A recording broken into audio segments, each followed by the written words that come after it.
Hello दोस्तों, आपका स्वागत है आपके अपने YouTube channel power of maths academy. दोस्तों, जैसा कि आपको पता है कि हम सेट 2011 के क्वेश्चन 10 तक कर चुके हैं। चलिए दोस्तों, बिना किसी देरी के उसी के आगे बढ़ते हैं और क्वेश्चन नंबर 11 को सॉल्व करते हैं और देखते हैं कैसे हम क्वेश्चन नंबर 11 को हलवा बनाते हैं। तो दोस्तों, क्वेश्चन नंबर 11 आपके सामने ये रहा। बहुत ही आसान सवाल है। क्या कह रहा है कि किसी त्रिभुज के अंतःकोणों का अनुपात 1:2:3 है। सबसे बड़े कोण का रेडियन में मान होगा। दोस्तों, बहुत ही आसान सवाल है। Option number A is the right answer. आप मुझे बताओ, आपको क्या दे रखा है? 1:2:3 अंतःकोणों का अनुपात दे रखा है। आपको पता होगा कि त्रिभुज के अंतःकोणों का योग कितना होता है? 180 डिग्री होता है। ये तो सभी को पता होना चाहिए।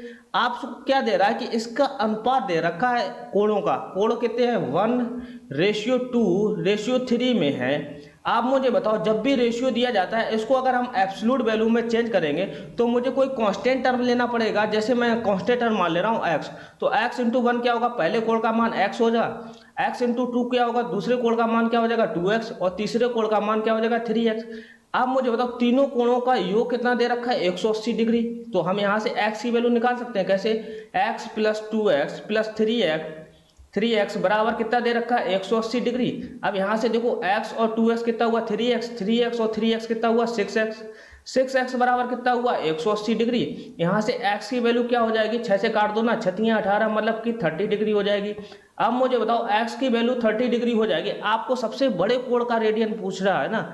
आप मुझे बताओ, सबसे बड़ा कोण क्या होगा? जो सबसे बड़ा रेशियो दे रहा। सबसे बड़ा रेशियो कितना? 3। और इसके कोण का मान कितना होगा? 3x। तो 3x, चूंकि x की वैल्यू कितनी है? 30 डिग्री है, तो 3 × 30 क्या हो जाएगा?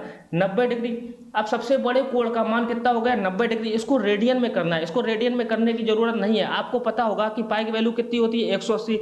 आप पाई की वैल्यू 180 रख के देख लो ना, कहाँ पर हमारा 90 डिग्री बना रहा है। देखो, ऑप्शन नंबर ए ही तो है। यहाँ पाई की वैल्यू 180 रखेंगे ना, अपॉन 2 करेंगे, कितना बनाएगा? हमको 90 डिग्री बनाएगा। Option number A is the right answer. आपको रेडियन में करने की जरूरत नहीं है। आप ऑप्शन में रखो ना, कहाँ पर पाई की वैल्यू 180 रखेंगे, हमको 90 डिग्री मिलेगा।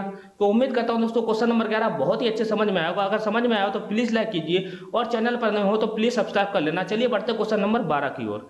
तो क्वेश्चन नंबर 12 क्या कह रहा है? बहुत ही आसान सवाल है। क्या कह रहा है कि निम्नांकित अंकों की श्रृंखला में कितनी बार एक सम संख्या के तुरंत बाद 2 विषम संख्याएं आई हैं? दोस्तों, इसके लिए आपको अपनी आंखों को तेज करना है। आपसे क्या पूछ रहा है कि एक सम संख्या के तुरंत बाद 2 विषम संख्याएं आई हैं। चलिए देखते हैं। देखो, सबसे पहले ये देखो, सम संख्या क्या होती है? जो 2 से डिवाइड हो जाए। और विषम संख्या क्या होती है? जो 2 से डिवाइड ना हो जाए। आप देखो, अगर 8 को देखेंगे, 8 क्या सम संख्या? इसके बाद तुरंत 2 विषम संख्या आई हैं। एक तो पेयर ये हो गया। आप मुझे बताओ, सम संख्या 2, 2 के बाद 5, 5 के बाद 8। देखो, 2 विषम संख्या नहीं है। यहाँ देखो, सम संख्या 2 है, 2 के बाद 3 है, 3 के बाद 6 है। यहाँ भी सम संख्या मतलब कि विषम संख्या नहीं आ रही है। आप मुझे बताओ, अब देखो ऐसे देखो, यहाँ अगर मैंने 2 को देखा तो एक पेयर मुझे ये मिल गया। एक सम संख्या क्या है? 2, 2 के बाद विषम संख्या देखो 1 है और 5 है।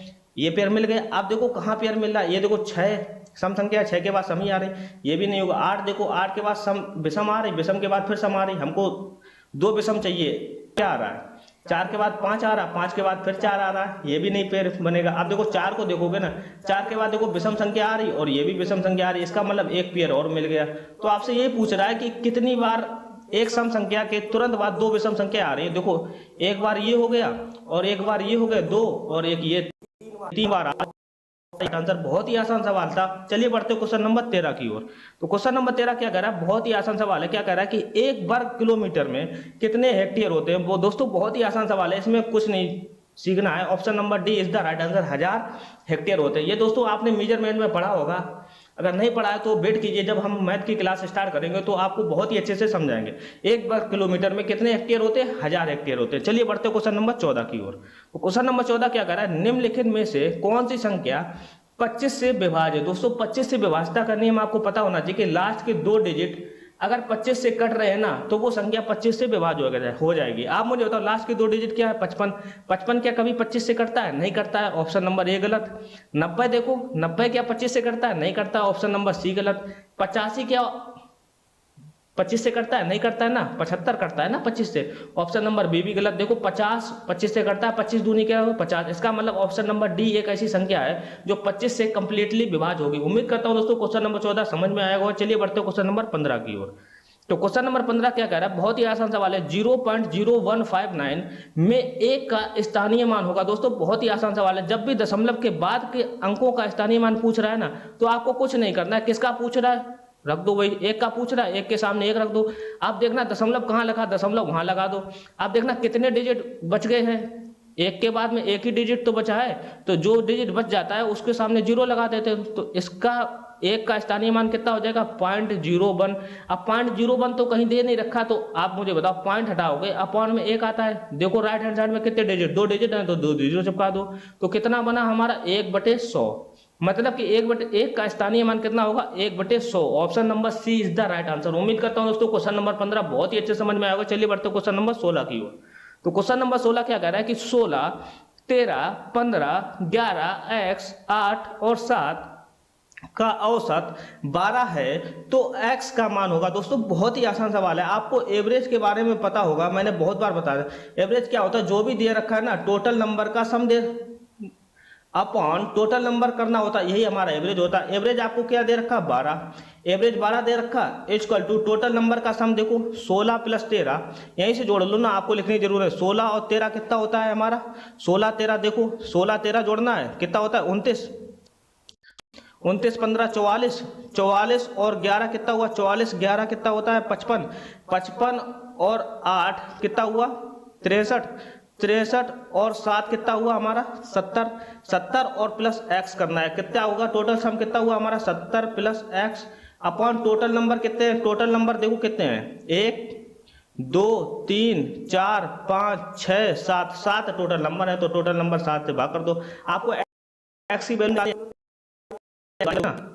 7 को अगर आप इधर भेजोगे तो 12 सत्ते कितना हुआ 84, 84 बराबर कितना हुआ 70 प्लस x हुआ। आप मुझे बताओ x की वैल्यू नहीं निकाल पाओगे, 70 को आप इधर भेज दोगे, 84 में से 70 जाएगा तो x की वैल्यू कितनी आ जाएगी, ऑप्शन नंबर डी यानी कि 14 इज द राइट आंसर। उम्मीद करता हूं बहुत ही आसान सवाल था। चलिए बढ़ते हैं क्वेश्चन नंबर 17 की ओर। तो क्वेश्चन नंबर 17 क्या कह रहा है, बहुत ही आसान सवाल है। यदि a की पावर x बराबर b और b की पावर y बराबर c और c की पावर z बराबर a हो, तो x y z का मान होगा। दोस्तों आप थोड़ा सोचोगे, आप मुझे बताओ क्या दे रखा है आपको, a की पावर x बराबर क्या दे रखा b, आपको क्या दे रखा b की पावर y बराबर क्या दे रखा c और c की पावर z बराबर क्या दे रखा a।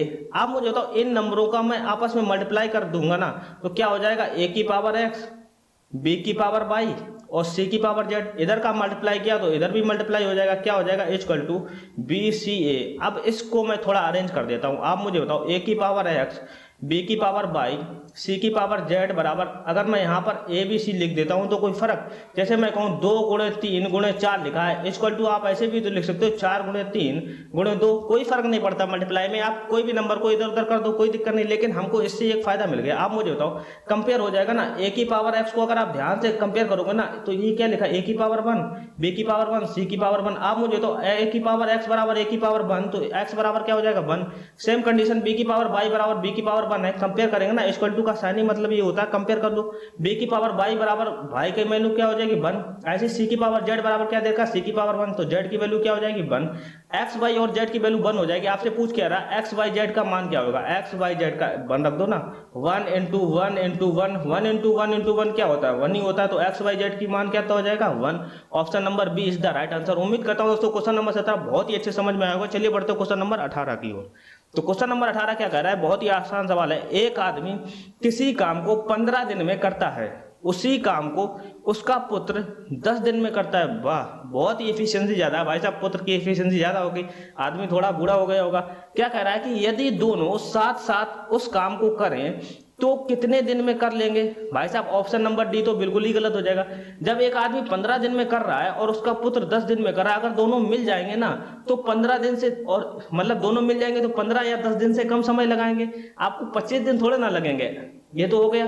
आप मुझे बताओ, जब भी बात कर रहा हो ना, एक आदमी इतने दिन में काम कर रहा है, दूसरा आदमी इतने दिन में काम कर रहा है, अगर दोनों मिलकर उस काम को कितने दिन में कर रहे हैं, अगर कोई दोनों मिलकर पूछ रहा है ना, तो आपको बोथ मतलब डी मतलब डेज, तो आपको कुछ नहीं करना है, आपको सिर्फ a into B upon A plus B, मतलब को a मतलब a का आदमी का दिन, b के आदमी का दिन गुणा करना है और दोनों को जोड़ना है। a इंटू बी कितना होता है 15 इंटू 10 अपॉन 15 प्लस 10 कितना हुआ 25, बस कर दो 5 25, 5 तिया 15, 5 दूनी 10, कितना आया? दोनों मिलकर काम, उस काम को कितने दिन में करेंगे? 3 × 2 कितना हुआ? 6 डेज लगेगा। 6 days, option number B is the right answer. आपको एफिशिएंसी एलसीएम वगैरह लगाने की जरूरत नहीं है, ये तरीका बहुत ही बेस्ट तरीका है। उम्मीद करता हूं दोस्तों क्वेश्चन नंबर 18 समझ में आया होगा। चलिए बढ़ते क्वेश्चन नंबर 19 की ओर। तो क्वेश्चन नंबर 19 क्या कह रहा है? बहुत ही आसान सवाल है। यम और एन दो धन पूर्णांक हैं, यदि m की पावर n बराबर 25 हो तो n की पावर m का मान होगा। बहुत ही आसान सवाल है, option number D is the right answer. पता कैसे? m की पावर n बराबर 25 है तो ना एक ही कंडीशन साबित हो सकती है, m की वैल्यू कितनी होनी चाहिए? 5, और n की वैल्यू कितनी होनी चाहिए? 2। ये थोड़ा सोचना पड़ेगा। अगर 5 की पावर 2 होगा ना तभी तो 25 होगा, सिर्फ एक ही वैल्यू पॉसिबल है। अगर m की वैल्यू 5 होगी और n की वैल्यू 2 होगी तभी ये इक्वल टू 25 आएगा। आपको पूछ क्या रहा है? n की पावर m मतलब कि 2 की पावर 5। अब देखो 2 की पावर 2 4 होता है, 2 की पावर 5 मतलब इवन नंबर आएगा, ऑड नंबर तो आएगा नहीं।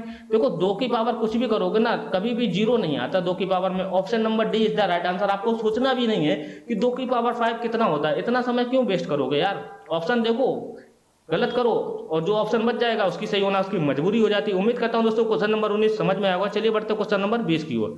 तो क्वेश्चन नंबर 20 क्या कह रहा है?